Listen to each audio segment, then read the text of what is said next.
Bom dia, a graça e a paz do Senhor Jesus. Amém. Quando nós pensamos no nosso coração, nós devemos buscar uma referência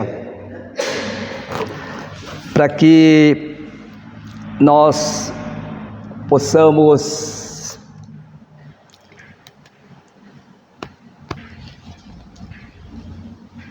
ter uma pessoa que possa ser exemplo de um coração aquecido. Se você não sabe, então fique sabendo que, como metodista, nós seguimos assim a doutrina de John Wesley. E John Wesley era uma pessoa que pregava a palavra de Deus, servia a Deus, fazia missões. E um dia perguntaram para ele se ele tinha certeza da sua salvação, da salvação dele. Isso porque ele estava no navio, e quando a gente está em locais que nos traz perigo, nos traz medo, aí nós somos colocados em xeque com relação ao que nós pensamos com relação ao nosso futuro. E o Wesley, ele não tinha certeza da salvação dele, até que no dia 24 de maio, você que leu o boletim, o edital, não é? Teve a oportunidade de saber que ali ele realmente teve um encontro com Deus e sentiu o seu coração aquecido pela presença do Espírito Santo. O seu coração ardeu de chamas. Daí ele teve certeza. Pensando nessa condição de que nós devemos ter esse mesmo tipo de sentimento com relação a ter a chama do fogo do Espírito de Deus em nós, gostaria de pensar um pouco como que você e eu estamos olhando com relação ao nosso futuro. Quem tem sido a pessoa de Jesus na sua vida? Queria olhar para a pessoa de Elias. Elias, todo mundo sabe que ele foi um profeta, e como profeta ele foi levado à casa de uma viúva, e essa viúva estava prestes ali a morrer de fome, com apenas comida suficiente que ela tinha ali para sua casa, para os seus filhos, e tendo isso como para fazer a sua última refeição. Elias, o homem de Deus, disse para ela preparar uma refeição para ele, não para ela e sua família, mas para ele. Mas ele prometeu para ela que esse ato haveria de estar assim presente na vida do seu filho, com muitas bênçãos, no sentido de eles desfrutarem mais tarde na vida deles. Você pode conhecer e você pode historiar para que a gente possa compreender, né, a nossa caminhada assim na nossa vida. Mas temos que pensar também que lá em João, né, Jesus falou assim que o ladrão vem para, assim, senão para matar, roubar e destruir. E ele fala que ele veio, né, eu vim para dar vida, uma vida com abundância.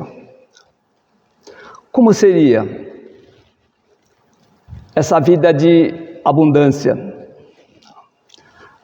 A vida abundante não é algo que apenas assim no falar, mas é algo que nós temos que experimentar. Talvez a gente fique assim, muitas vezes, né, pensando que a pessoa vem a Cristo e para a salvação e nunca alcança as suas bênçãos de uma vida assim, de ter uma vida abundante com Ele.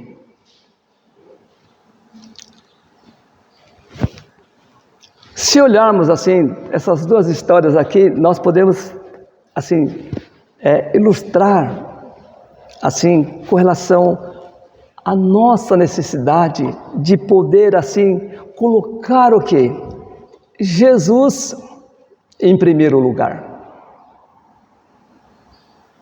A nossa chave de hoje é pensando em como que nós temos colocado Jesus em primeiro lugar na nossa vida. E o primeiro ponto que eu queria estar assim falando hoje é assim, coloque Jesus antes do futuro. Para quem não sabe o que é o futuro é o que vem a partir do dia de amanhã, porque hoje já estamos vivendo.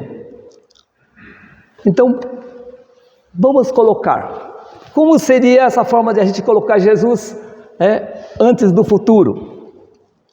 Vamos ler aí o livro de Lucas, Evangelho de Lucas, capítulo 9.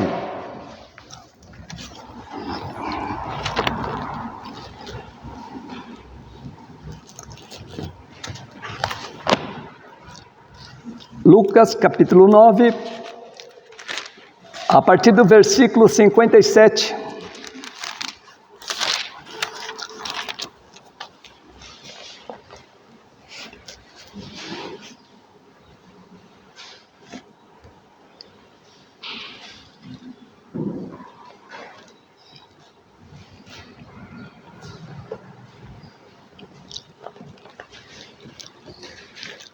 Diz assim, nós vamos ler até o versículo 62.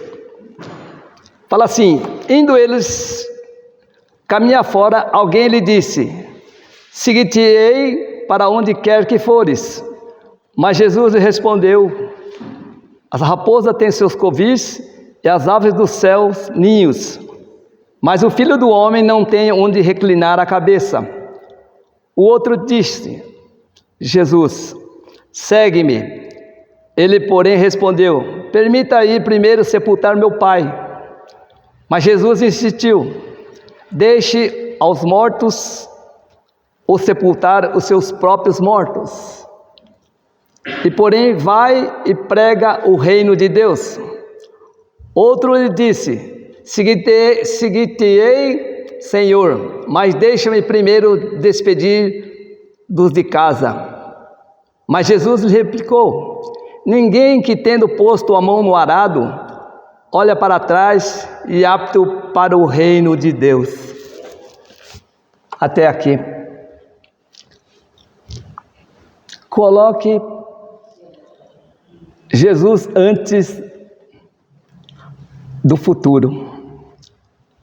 Especificamente no versículo 57 e 58, nós temos aí duas pessoas sendo colocadas e se colocando no sentido falar aquele tipo de sentimento que ela tem no momento e ela nem pensa e ela responde. Falar é fácil.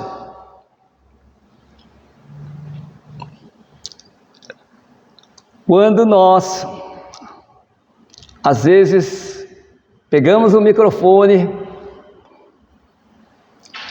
às vezes titubeamos por não querer falar alguma coisa que nos comprometa, porque falar é fácil.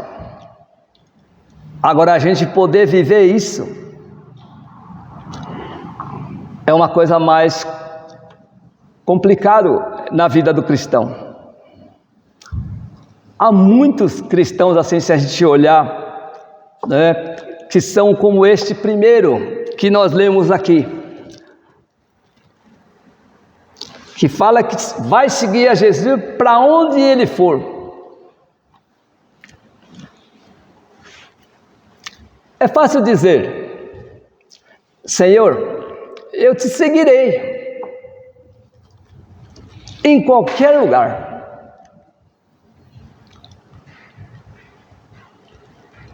Mas eu quero dizer para você, é muito difícil levar adiante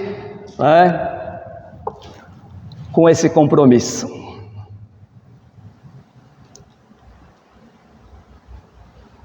Talvez porque muitas vezes nós temos cometido um equívoco, em termos de a gente não pensar antes daquilo que nós ouvimos, especialmente a palavra de Deus, e está respondendo sem responsabilidade com relação ao comprometimento daquele que a gente está declarando e aquilo que a gente vai assumir.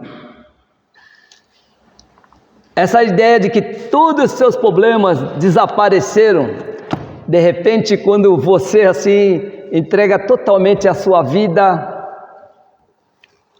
quando você começa a seguir a Cristo, simplesmente não é verdade. Engano nosso. Aí que começa a nossa verdadeira luta. Por isso que muitas vezes cometemos equívoco. Jesus disse aos discípulos: essas coisas vos tenho dito para que em mim tenham paz. Olha que coisa maravilhosa. Mas no mundo tereis aflições.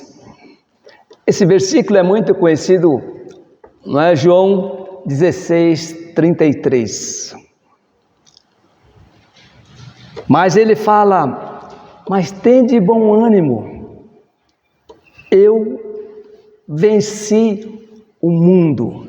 Jesus passa a ser essa pessoa de referência para nós. Se nós temos algo a ser colocado no nosso coração, se sentir um coração para que ele possa se calcar assim em termos de aquecimento, podemos pensar aqui e olhar para Jesus.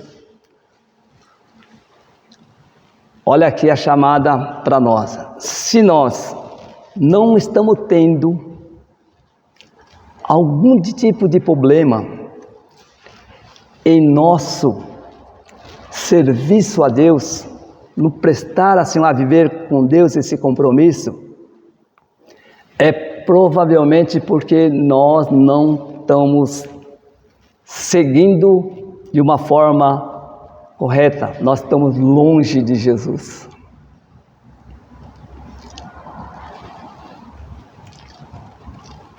Quando nós olhamos lá para trás, vocês lembram, quando nós olhamos para Pedro, o apóstolo Pedro,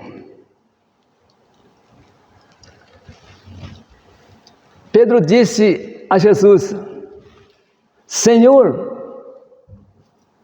por que não posso seguir-te agora?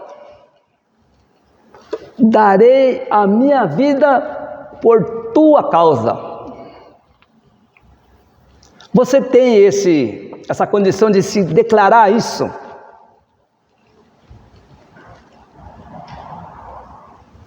Da mesma forma, os discípulos que estavam com eles também declararam. Abre aí em Mateus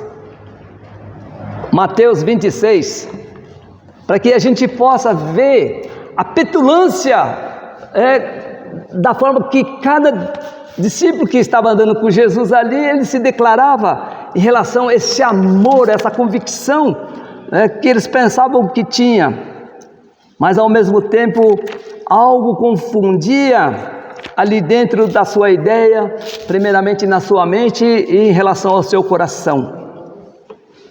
Mateus 26, versículos 57 e 58.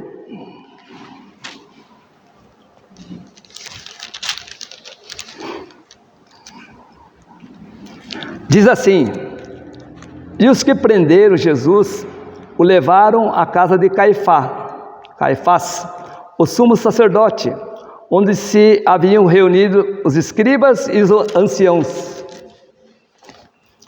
Mas Pedro seguia de longe até o pátio do sumo sacerdote, e tendo entrado, assentou-se entre os serventuários para ver o fim. Podemos ver aí Pedro já deixando de seguir, naquela declaração que ele fez, que ele seguiria a Jesus e estava pronto para morrer por ele. Mas ele simplesmente, naquele momento, ele fez uma declaração como qualquer um de nós fazemos, mas ele se equivocou, porque as coisas eram muito mais assim graduado com relação à responsabilidade de a gente poder estar servindo assim a Jesus. Você tem a certeza, a nossa vida permite, quando nós conseguimos resolver pequenos problemas, pequenas coisas, nós somos desafiados a cada vez mais a estar resolvendo os problemas maiores. Nós não paramos, não ficamos quietos. Assim como nós escolhemos alguma profissão, alguma coisa que realmente nos julgamos assim capacitados para isso, e daí nós passamos resolver a cada caso, seja profissionalmente nesse sentido, pensando em médico, pensando em quanto mais problemas menores maiores você resolver, maiores problemas virão ainda, para que você possa solucionar. É o desafio de nós como ser humano, somos desafiados a ter isso. E você olhando para você como cristão, que tipo assim de desafio você tem sentido com relação assim a estar pensando em estar declarando esse amor aqui a Cristo, como Pedro, talvez você se arrependeu de ter feito essa condição de que eu agora vou assumir um compromisso de seguir a Jesus, até onde realmente Ele me colocar a ser desafiado. Quando nós olhamos para o nosso tempo assim, lá no começo, nós ficamos pensando, vir nas missões é coisa maravilhosa. Aí começamos galgando a ficar 1 ano a servir, mas aí vem as coisas, os desafios maiores e maiores. Não estou aqui para historiar nossa história, mas se passaram 7 anos, e aí saímos para um ano sabático, aí passou mais 7 anos, e aí nós viemos para cá, e agora falamos, agora vamos planejar, porque nós temos direito a poder agora descansar, ter uma vida de abundância com relação assim, ter servido ao Senhor por mais 7 anos, e daí não mais, quando a gente sai com planos e planos nós fazemos, e aí quando nós saímos, infelizmente, as coisas não é como a gente pensa. Eu e a minha esposa saímos assim, com esse desejo de poder sair, de poder ir, né, descansar, visitar, fazer todas essas coisas, em busca de poder agora descansar no Senhor.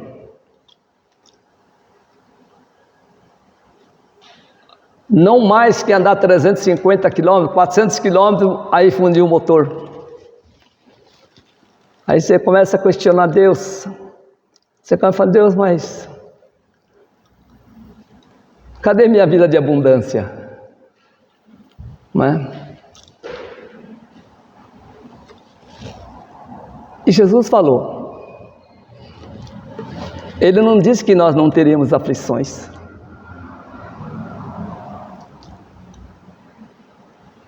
E daí passamos a buscar aquilo que Deus realmente tem para conosco. Se realmente aquilo que nós assumimos como ministério pastoral, que nós somos, se somos dignos realmente de, sabe, dizer que somos pastores. Estou falando isso daqui de cima.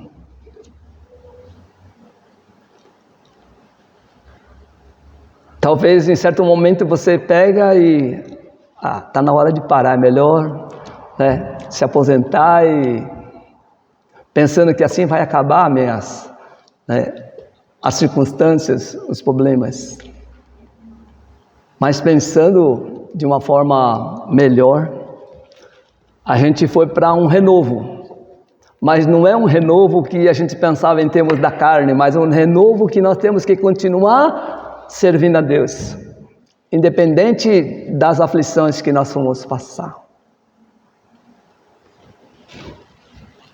Que você possa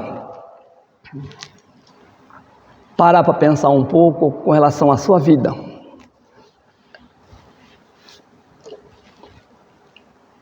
Falar é fácil. O problema é nós cumprirmos e assumirmos aquele compromisso que nós assinamos. Hoje o contrato não está valendo nem a assinatura, porque as pessoas estão voltando atrás. A segunda colocação que eu quero falar aqui é sobre a questão do preço do discipulado.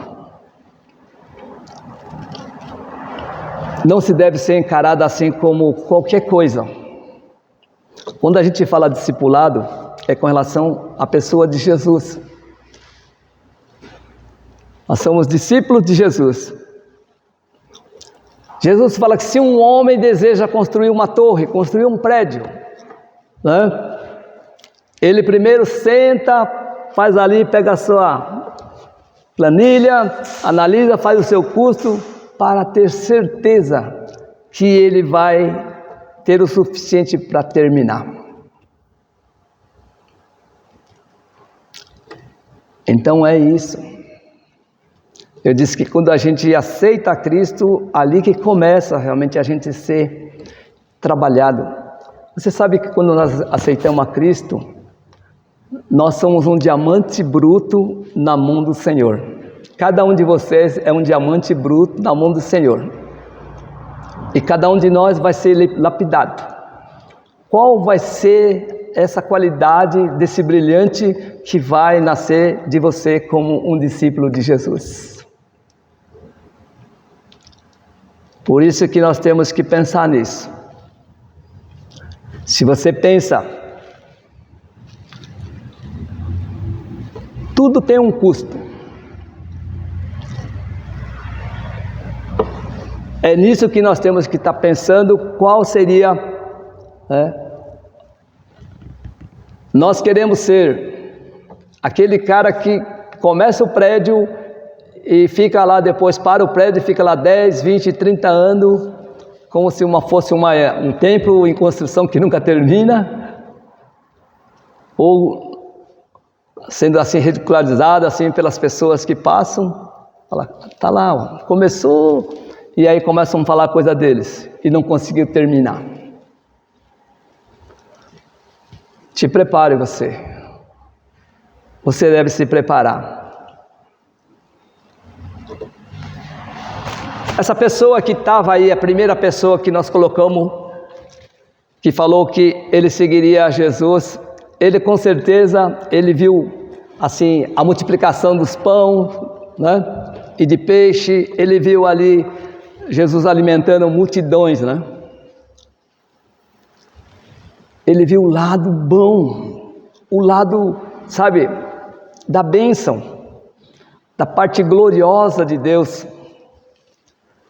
E muitas vezes o nosso coração é enganado pensando por esse lado. Mas quero dizer, Jesus trabalhou neles, informou uma condição de como seria de fato você ter uma vida caminhando com Ele. Não seria diferente da mesma forma que você não tivesse Ele no seu coração. Nós não estamos isentos, nós não estamos assim na condição de que vamos ser descartados essas coisas. Mas eu quero dizer para você que o discipulado nosso, ele tem um preço a ser pago. E esse preço é maravilhoso. Porque é assim, viemos aqui ontem.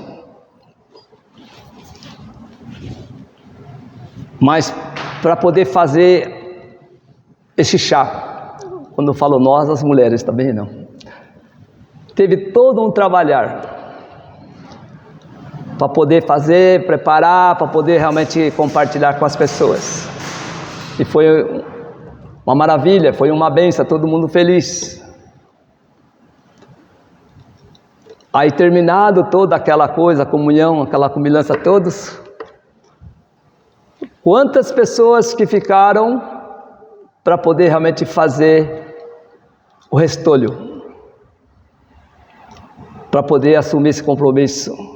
Amanhã nós temos que entregar tudo limpinho, ou até melhor do que nós recebemos. E para a glória de Deus, isso é discipulado. Isso é viver a vida com Cristo. E se nós comemos, gastamos nossa energia para que depois nós novamente possamos nos alimentar. Jesus, ele nunca falou assim, né? Ele nunca teve um lar aqui na terra. Teve um lar para passageiro, assim como nós.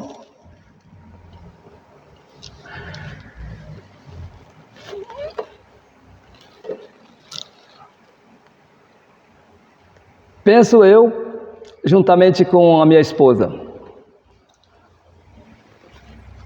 nós viemos aqui em 2010,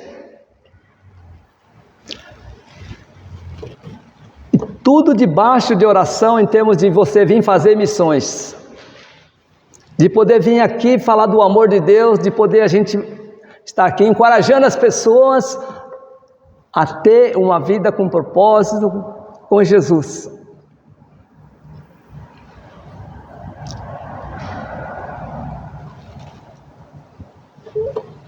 O nosso corpo estava pronto, o nosso físico estava pronto, a nossa emocional estava pronto, o nosso espírito estava pronto. Mas aí vem o pastor de Sorocaba, falou para nós: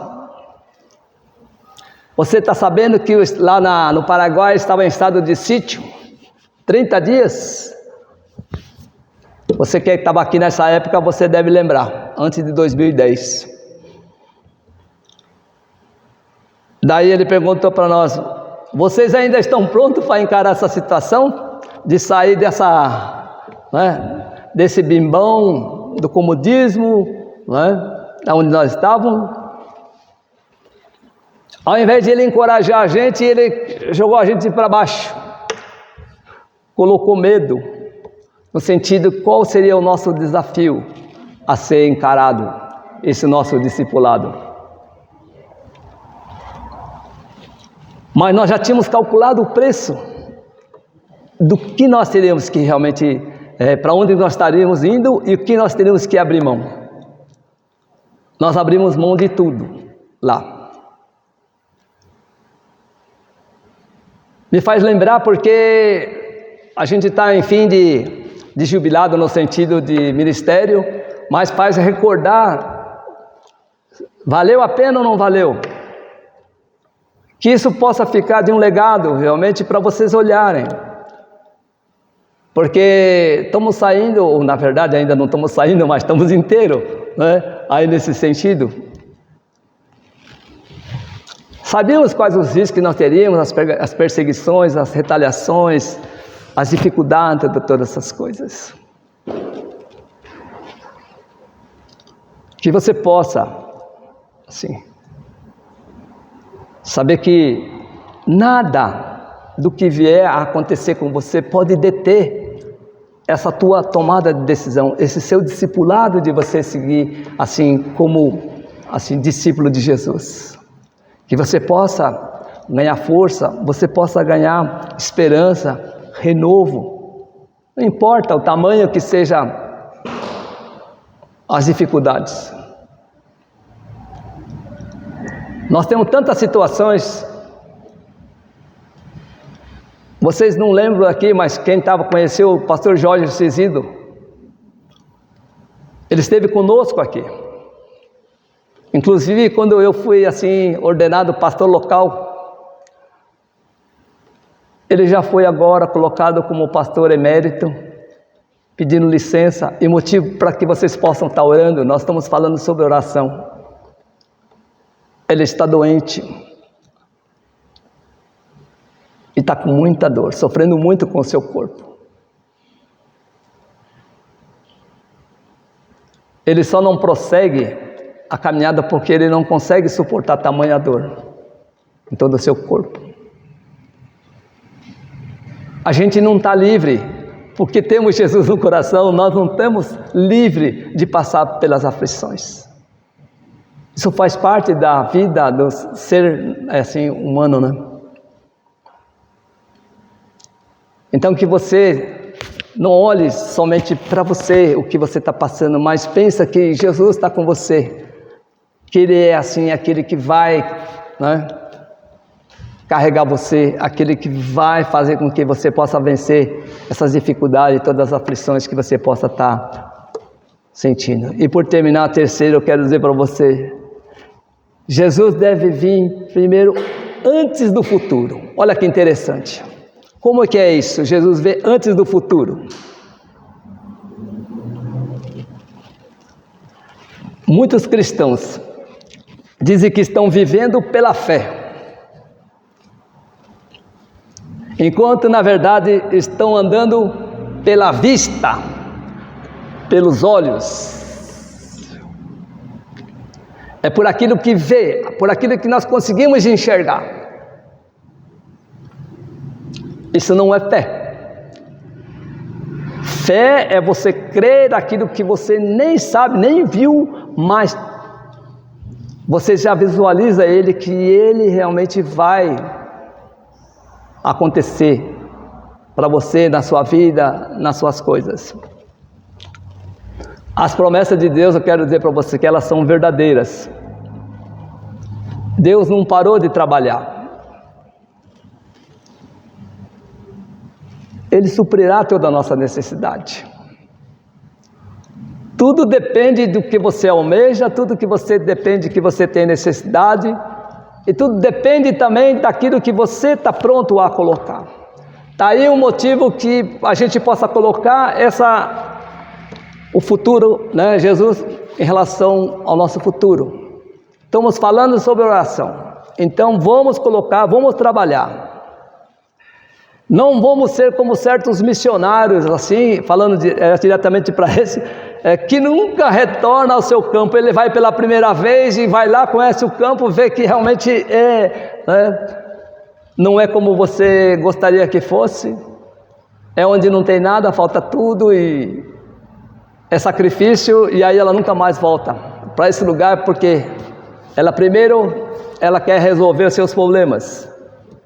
Ela abandona o seu chamado com Deus para terminar que seja a sua carreira profissional, aquilo que ela almeja.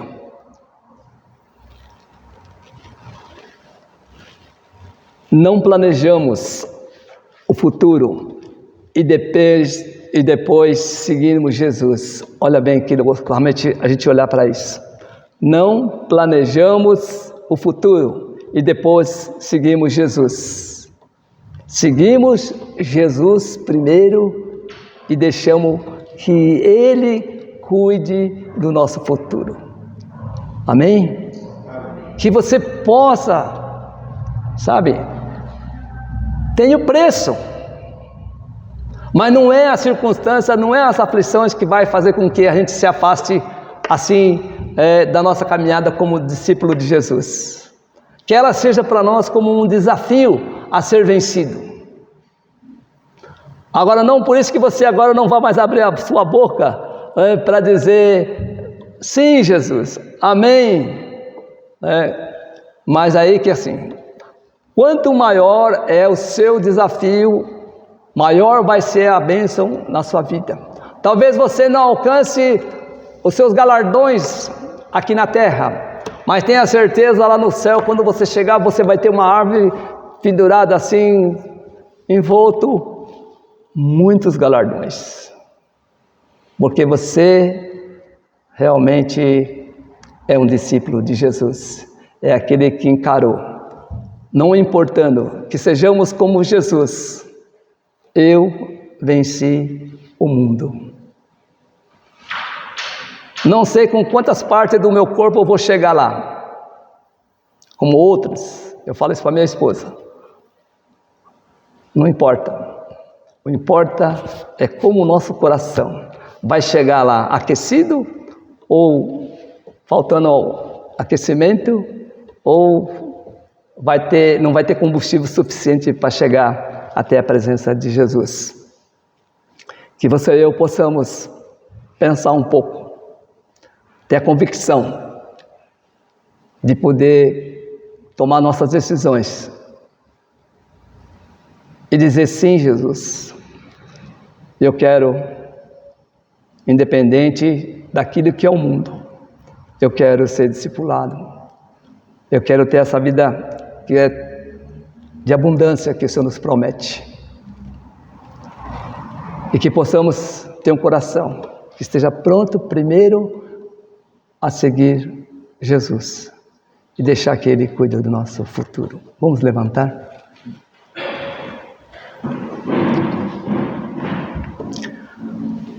Oramos.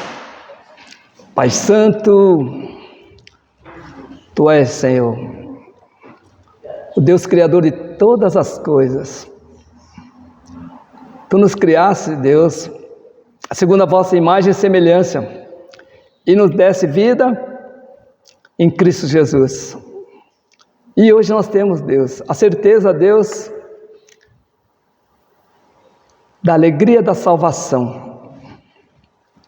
Só isso, Senhor. Não é a nossa vida aqui ainda que nós temos que viver, mas temos um desafio a ser encarado. Ao abrir as nossas bocas com relação ao nosso dizer amém, que seja, Senhor, para cumprir aquilo que nós sentimos, Deus, no nosso coração, e somos desafiados, Deus, a honrar, Deus, para a Tua glória.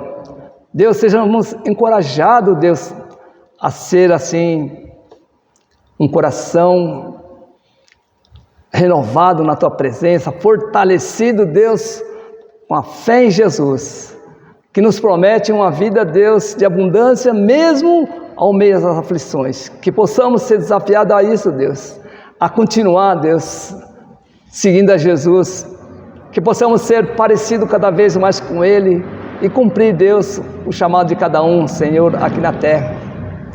Deus, nos ajuda, Deus, nas nossas limitações, faça com que nós possamos ter um coração como Wesley, a convicção que nos dá, Deus, a certeza, não da nossa salvação, mas de estar com o Senhor, quando na vinda de Jesus, que o nosso coração possa estar aquecido, não só hoje, mas todos os dias da nossa vida, Senhor. Fortalece a nossa fé, renova o nosso espírito, cura, Deus, a nossa alma. Oh Deus, nós queremos nos derramar do Senhor e pedir que o Senhor escute, Deus, a nossa súplica, a nossa oração. Venha estar com cada um de nós aqui, Deus, porque sabemos que cada um, Deus, tem as suas dificuldades, encara, Deus, as suas circunstâncias, os seus problemas, mas nada disso, Deus, faz com que realmente venha nos afastar da Tua presença. Renova, Deus, Senhor, e nos dê força, Deus, e nos sustenta, Deus, porque o Senhor é poderoso, Deus, para nos sustentar, para nos curar, para nos restaurar, especialmente, Deus, o nosso coração, a nossa vida espiritual. Senhor, que possamos continuar firmes na nossa jornada, no nosso desafio, para que em tudo, Deus, nós glorificamos o Teu santo nome, Senhor. Senhor, seja com cada um dos nossos irmãos, Deus. Abençoa, Senhor, dando, Senhor, um renovo na vida espiritual, na saúde. Abençoando, Senhor, cada um na necessidade. Abençoando cada lar, cada casa, trazendo, Deus, a Tua graça, o Teu amor. Restaurando, Deus, as brigas, os desentendimentos, curando as feridas, trazendo o perdão, Deus. Restaura, Deus, a vida de cada um em cada lar, Senhor, Pai, esteja presente. Pedimos, Deus, uma semana, Deus, na Tua presença e que tudo, Deus, possamos estarmos glorificando o Teu santo e poderoso nome. Te pedimos por tudo e damos graça em nome de Jesus. Amém. Que a graça do nosso Senhor Jesus Cristo, o grande amor do Pai e a comunhão e a consolação do Espírito Santo esteja com você hoje e sempre. Amém e amém.